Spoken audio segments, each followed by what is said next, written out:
Welcome to the Java programming tutorial.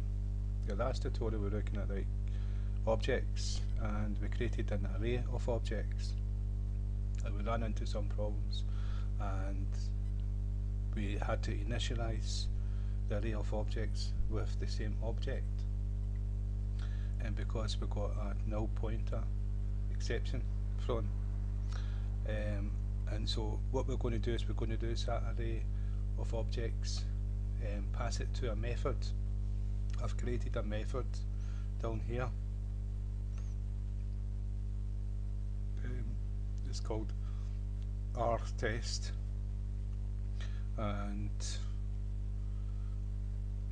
so what we're going to do is we're going to pass this array to this method and access it from the method, so to show that you can pass objects and you can pass methods, and it's showing you that an object is a data type just like an integer. Now, an integer is a primitive type, which means in the basic language of a computer processor, it has certain values that can be used for calculations, and what they are is like characters, numbers, things like that, which can be it's basic, and this is what goes on in the process, and it has certain commands now, but it's primitive, and so Java uses this on the PC, also uses it on a Mac and all different operating systems, accesses the primitive data types, and that's why it can run in different platforms. I don't want to go too much into it because it takes time. Now, a string is a character, but it's not one character, it's many characters added together, so it is an array, just like we're doing with the numbers, but it's holding different characters, so, and they call it a string.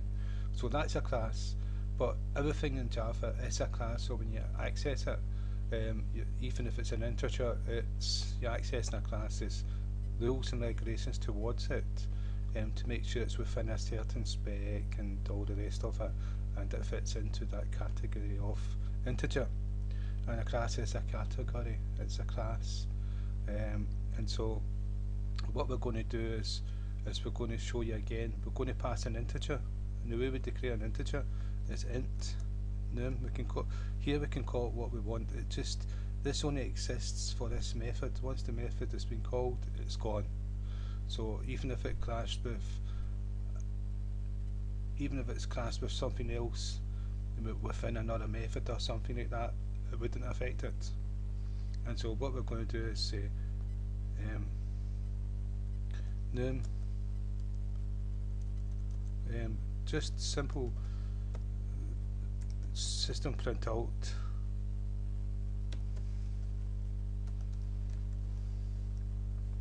and num. So what we're going to do, we're going to pass an integer. If I can get my cursor back, I'm going to pass an integer, and then we're just going to print it straight out. And so we're passing an integer in here, and so if we call this, we had to make this static because we're using it in main and we're not creating an object of it. So what we're going to do is we're going to go test brackets semicolon, and then inside here we're going to pass an integer, and we'll use a real number just to show that, so that you can see what's going in and what's going to be printed. And so what's wrong with this? Our test int num, a typo, it's a capital T here and it's a lowercase t here, so we'll change it to the capital T here, and both are compatible now, and so you can see there's no error. And so if we run this program, at the very last print to screen will be this number.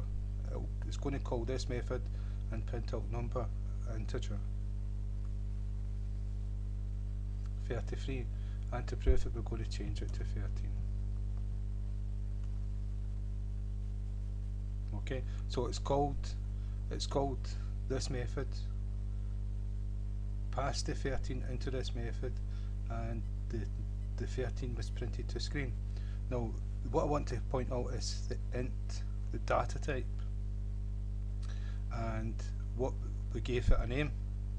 So we do this with the of objects, and so if we're passing an array, we give it the name of the class. So it's answer class. That's for one object, and then we'll give it a name. But we're not going to do that.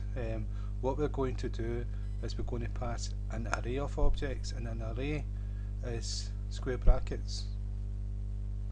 And we can call it num if we want, but we're not going to do that. We'll just say AC. And we'll take this away here.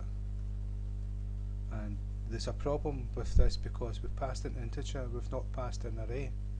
So we take this away, it's looking for an array to be passed to it. And so the array that we created is called AC array. And so if we put AC array into the method, if it's quite happy with that. If we run it, it will compile and run the program, so there's no problem with it. So what we've done is we've created this array here.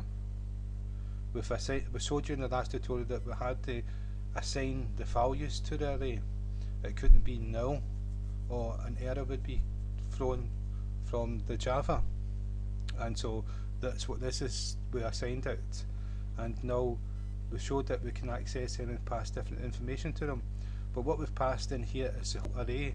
There's 3 different elements of the array, and so I'll show you system out dot print ln, and if we go AC, because that's what we've called it here, AC, we've passed this in, and it becomes this name to access it within this method, dot length, and then we'll and what this is going to tell us is the length of this array, and we've got 1, 2, 3 elements, so it should return value 3. And so to prove it, we're going to add another one.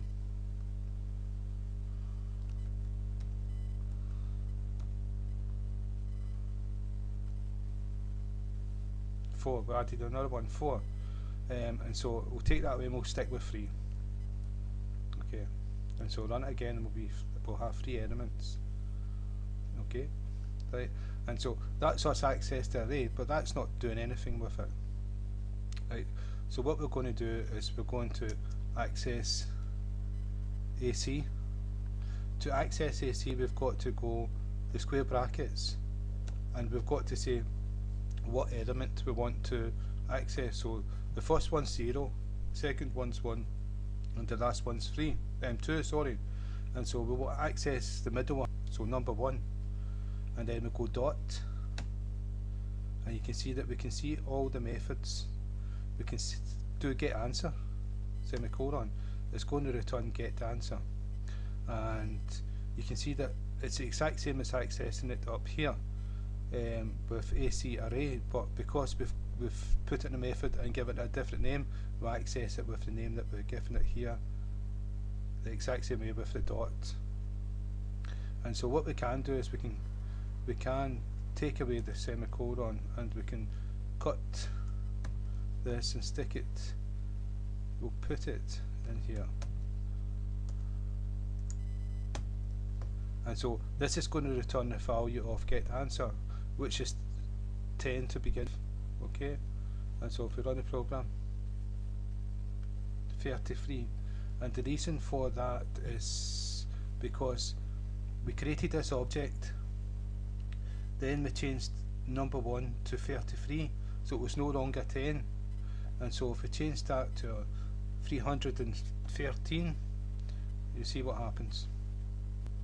313.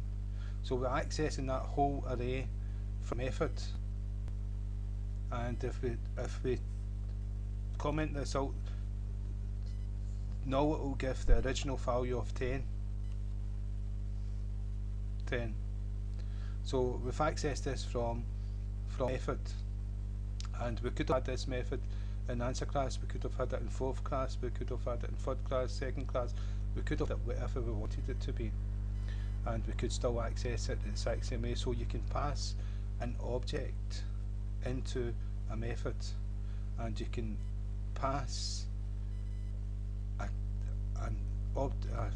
an array of objects like we've done now into a method.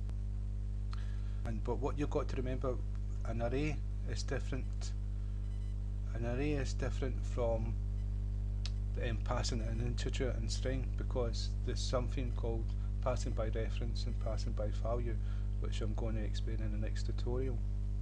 But the key point to remember is the name of the class is your data type, and if you can pass an integer into a class or integer into a method, then you can pass an object, and you can pass an array of objects, which makes the object-oriented programming very expensive but very powerful and fast to develop things if you know what you're doing. And so the next tutorial we're going to look at the objects passing by reference and value to a method. So again, thank you for your time.